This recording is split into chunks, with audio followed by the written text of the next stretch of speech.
শিলিগুড়ি লক্ষ্যকণ্ঠে গীতাপাঠে ঘটল ভয়ঙ্কর কাণ্ড। কি ঘটেছে শিলিগুড়ির এই কাউখালীর ময়দানের মাঠে? প্রিয় বন্ধুরা, আপনারা প্রত্যেকেই জানেন সনাতন ধর্ম আজ অস্তিত্বের লড়াইয়ের জন্য যুদ্ধ করছে, আর তার জন্যই আমরা আজ এসে উপস্থিত হয়েছি শিলিগুড়ির এই কাউখালীর ময়দানের মাঠে, যেখানে আজ হবে লক্ষ্যকণ্ঠে গীতাপাঠ। আর সেটাকে কেন্দ্র করেই কিন্তু দূর দূরান্ত থেকে, ভারতবর্ষের বিভিন্ন প্রান্ত থেকে কিন্তু অনেক ভক্তরা তারা কিন্তু ছুটে এসেছে এই শিলিগুড়ির এই ময়দানে। প্রিয় বন্ধুরা, আপনারা জানেন 2024-এ ব্রিগেডের ময়দানে হয়েছিল এই লক্ষ্যকণ্ঠের গীতাপাঠ। আর এবছর 2024-এর একদম শেষ লগ্নে, মানে ডিসেম্বরের আজ 15 তারিখ, আজ হতে চলেছে এই লক্ষ্যকণ্ঠের গীতাপাঠ, যেটা কিন্তু শিলিগুড়ির এই কাউখালীর ময়দানের মাঠে। আর এখানে এসে উপস্থিত হয়েছে কিন্তু বিভিন্ন স্থান থেকে আসা অনেক সাধু সন্ত এবং অনেক সাধারণ ভক্তরা, তারা কিন্তু এসে উপস্থিত হয়েছে। আর এই ময়দানে কিন্তু লক্ষাধিক কণ্ঠে আজ কিন্তু এই গীতাপাঠ হয়ে থাকবে। দেখতেই পাচ্ছেন সকাল থেকে কিন্তু অজস্র ভক্তরা তারা কিন্তু এসে উপস্থিত হয়েছে। শুধুমাত্র আজকে নয়, যারা দূর দূরান্ত থেকে এসেছেন তারা কিন্তু গতকাল রাত্রের মধ্যেই কিন্তু তারা এসে উপস্থিত হয়েছে। এখানে তাদের জন্য থাকা এবং খাওয়ার কিন্তু সুবন্দোবস্ত ছিল। প্রিয় বন্ধুরা, জানেন তো এই যে গীতা পাঠের আয়োজন করা হয়েছিল, এই স্থানে আসতে গিয়ে কিন্তু অনেক বাস এবং অনেক ভক্তদের কিন্তু আটকে দেওয়া হয়েছে রাস্তার মাঝেই। অনেক অশান্তির মুখে পড়তে হয়েছে অনেক ভক্তদের। কিন্তু কেন? আমরা ভারতবর্ষের বুকে, পশ্চিমবঙ্গের বুকে বাস করে আমরা কেন এমন একটা সংকটের মুখে পড়ব? প্রিয় বন্ধুরা, আপনাদের কাছে হাত জোর করে অনুরোধ, আমরা প্রত্যেক সনাতনী আজ একত্রিত হয়েছি। আমরা দলমত নির্বিশেষে আমরা কিন্তু প্রত্যেকে একত্রিতভাবে অংশগ্রহণ করেছি। তো প্রিয় বন্ধুরা, দেখতেই পাচ্ছেন আমি কিন্তু এই স্থানে এসে উপস্থিত হয়েছি। তো এখনও যারা আমাদের মায়াপুর ব্লগ ইউটিউব চ্যানেলটি সাবস্ক্রাইব করেনি, অতি সত্ত্বর সাবস্ক্রাইব এবং বেল আইকনটি অল করে রাখবেন। আর যারা ফেসবুক পেজ থেকে দেখছেন, অবশ্যই আমাদের পেজটিকে ফলো করে রাখবেন। তো প্রিয় বন্ধুরা, দেখতেই পাচ্ছেন কত ভক্ত দূর দূরান্ত থেকে এসে উপস্থিত হয়েছে। কিন্তু জানেন তো, অনেক ভক্তরা তারা আসতে চাইলেও তারা আসতে পারেন না। কেন জানেন তো? তারা বিভিন্ন সময় নাকি অনেক কর্মব্যস্ততার মধ্যে তারা নাকি ব্যস্ত আছেন। কিন্তু দেখুন তো, আজকে যদি আপনার ধর্ম না টেকে, আপনি কিন্তু আপনার কর্মস্থানটাকেও কিন্তু রক্ষা করতে পারবেন না। বাংলাদেশ তার জলজান্ত একটা প্রমাণ। যারা সরকারি চাকরি করত, যারা হিন্দু, তাদের ধরে ধরে সাসপেন্ড করা হচ্ছে, ধরে ধরে তাদেরকে বহিষ্কার করা হচ্ছে। এমন ঘটনা কিন্তু আগামী দিনে আপনাদেরও দেখতে হতে পারে। তার জন্য এখনও সতর্ক হন। এখনও প্রত্যেক কিছু ভুলে গিয়ে আমরা প্রত্যেকে কে বিভিন্ন সংগঠনে, কে কালী ভক্ত, কে দুর্গা ভক্ত, কে শিব ভক্ত, কে ইস্কন, কে গৌরীয় মঠ, কে ভারত সেবাশ্রম, কে রামকৃষ্ণ মিশন, সমস্ত কিছু ভুলে যান। সমস্ত কিছু ভুলে গিয়ে আজ একত্রিত হয়ে এই যে বিশাল ধর্মযজ্ঞে আমরা যেমন একত্রিত হতে পেরেছি, ঠিক আমরা প্রত্যেকেই একত্রিত হতে পারবো।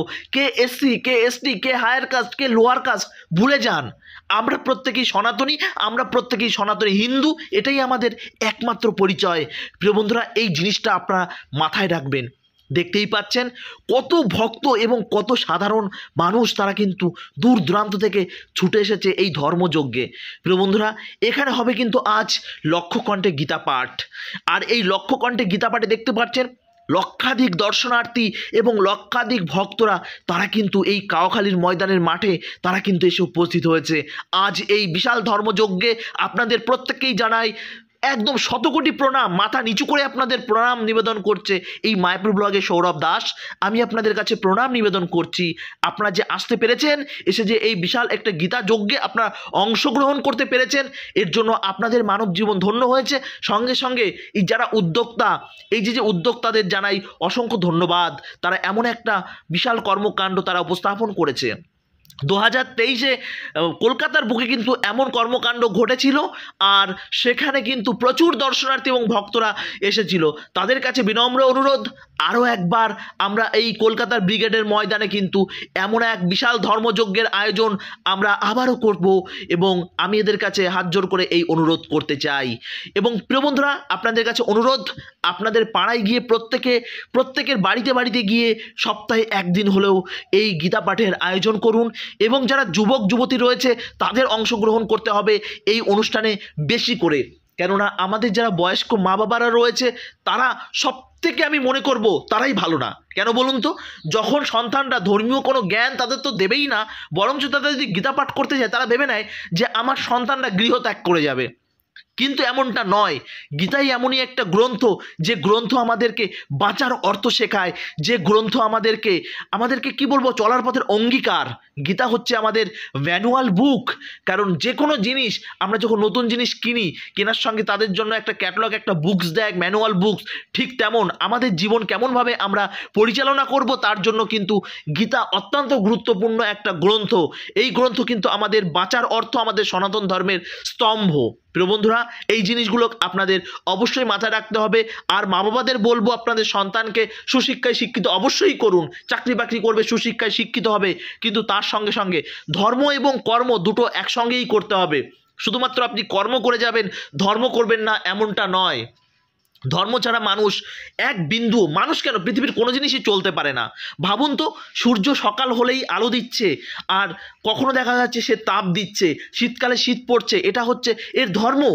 এই যে সূর্য তাপ দিচ্ছে, সূর্যের ধর্ম। আজ সূর্য যদি নিজের তাপ দেওয়া বন্ধ করে সে যদি আজ অন্ধকারে ফেলে রাখে, তাহলে তার ধর্ম থেকে সে সরে দাঁড়াবে, তখন পৃথিবীটাকে ধ্বংস হয়ে যাবে।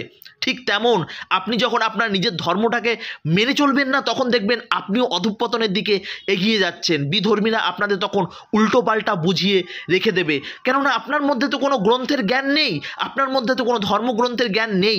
যে কারণেই কিন্তু আজ বিধর্মীরা সারা পৃথিবীর বুকে তাড়ান। ইরাক, ইরান, সিরিয়া, আপনি কোথায় দেখবেন তারা কিন্তু মাথা ঝাড়া দিয়ে উঠেছে।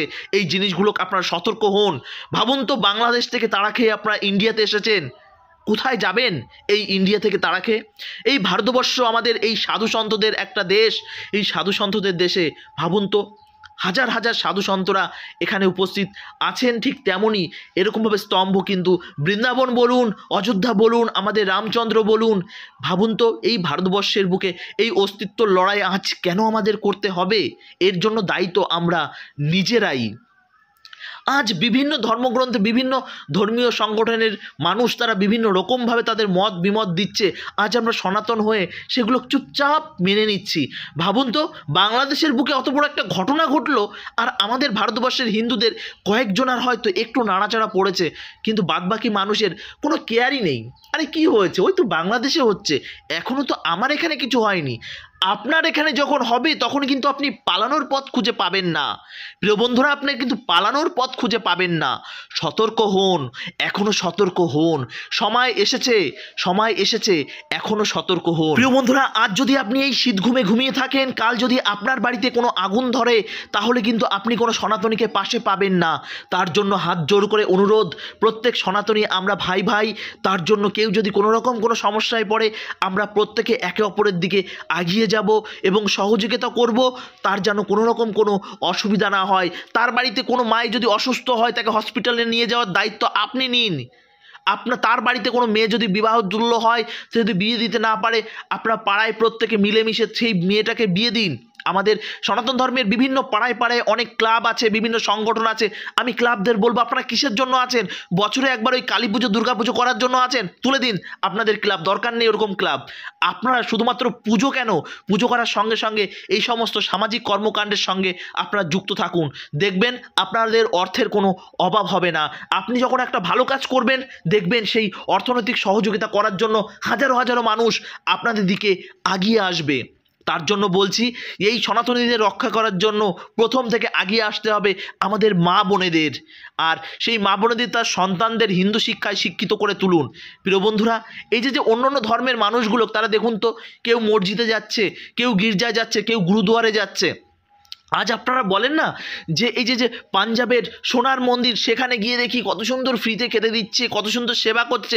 আরে ভাই, আপনারা দেখে এসছেন, আপনি কোন মন্দিরে গিয়ে সেখানে গিয়ে সেবা করেছেন? ভাবুন তো, গুরুদুয়ারে গিয়ে দেখুন কত সুন্দরভাবে তারা হায়ার এডুকেটেড বিভিন্ন বড় বড় বিজনেসম্যান, তারা এসে কী করছে, আপনার জুতোটাকে তারা পরিষ্কার করছে, সাইডে রেখে দিচ্ছে, ওখানে লোঙরখানায় তারা কাজ করছে।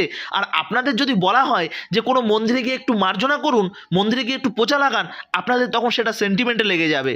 এটা মাথা থেকে জেনে ফেলে দিন। এটা শুধুমাত্র দেখেছি, আমি বলছি না বাঙালি আমার হৃদয়, বাঙালি আমার জন্ম, বাঙালি ছাড়া আমি কিছু বুঝি না, কিন্তু এই জিনিসগুলোকে আমি বাঙালিদের মধ্যে সত্যি আমি বেশি দেখেছি, যে কারণে এই সমস্যাগুলো আজ ক্রিয়েট হচ্ছে। আজ পশ্চিমবঙ্গের বুকে যে পরিমাণে আমাদের বিভিন্ন দুর্গাপুজোর প্যান্ডেল ভাঙা হচ্ছে, মূর্তি ভাঙা হচ্ছে, মন্দিরের মধ্যে বিভিন্ন রকম অঘটন ঘটছে, শুধুমাত্র ম্যাক্সিমাম ক্ষেত্রে এই পশ্চিমবঙ্গের বুকে ঘটছে। এই পশ্চিমবঙ্গের বুকে ঘটছে। অন্য অন্য রাজ্যে ঘটলেও সেগুলোকে পরিমাণ খুবই কম। কেন জানেন তো? ও পাড়াতে কিছু হলে এ পাড়ার লোকজনের কোনো নড়নচড়ন নেই। তো এই জিনিসগুলো আপনারা মাথায় রাখবেন। তো যাই হোক, আজ এই শিলিগুড়ির কাউখালীর ময়দানে যে এই বিশাল এক ধর্মযুদ্ধের আয়োজন করা হয়েছিল, এই যুদ্ধ থেকে প্রত্যেক সাধু সন্তরা আপনাদের বিরুদ্ধে একটাই কথা বলছে, আর আমিও বলছি যে আপনারা প্রত্যেকের পাড়াতে একদিন করে হলেও এরকম একটি গীতা পাঠের আয়োজন করুন। এই গ্রন্থ দেখুন, এর কোনো সাইড ইফেক্ট নেই, বিশ্বাস করুন। আপনারা ভাবছেন যে গীতা পড়লে আপনাদের ঘর সংসার বউ বাচ্চা সব ছেড়ে আপনাকে পালাতে হবে? না, একদমই নয়। আপনার কিচ্ছু ছেড়ে পালাতে হবে না। আপনি যেমন আছেন তেমনই থাকবেন। শুধুমাত্র গ্রন্থটা একবার পড়ুন, দেখবেন আপনার জীবনের উদ্দেশ্যটাই কি বদলে যাবে। প্রিয় বন্ধুরা, তো সময় সুযোগ পেলে অবশ্যই আপনার সন্তানকে নিয়ে বিভিন্ন মঠ মন্দিরে যান এবং তাদের সনাতন ধর্ম সম্পর্কে শিক্ষাদান করুন। এইভাবে আপনার সন্তানকে সুশিক্ষার পাশাপাশি সুধার্মিকও করে তুলুন এবং হিন্দু সনাতন ধর্ম সম্পর্কে তাদেরকে সচেতন করে তুলুন। তো প্রিয় বন্ধুরা, ভালো থাকুন, সুস্থ থাকুন, আর এইভাবে মায়াপুর ব্লগের সঙ্গে জুড়ে থাকুন। আপনারা জানেন যে এই মায়াপুর ব্লগ কিন্তু সনাতন ধর্ম সম্পর্কে বিভিন্ন সচেতনমূলক ভিডিও আমি করে থাকি এবং বিভিন্ন ধর্মীয় স্থানগুলো আপনাদের সামনে আমি এক্সপ্লোর করার চেষ্টা করি, যাতে বাড়িতে বসে আপনারা সেই সব স্থান দর্শন করতে পারেন। হরে কৃষ্ণা, জয় শ্রীরাম, জয় শ্রীরা প্রভুপাদ। আমাদের সনাতন ধর্ম কি জয়, হিন্দু ধর্ম কি জয়।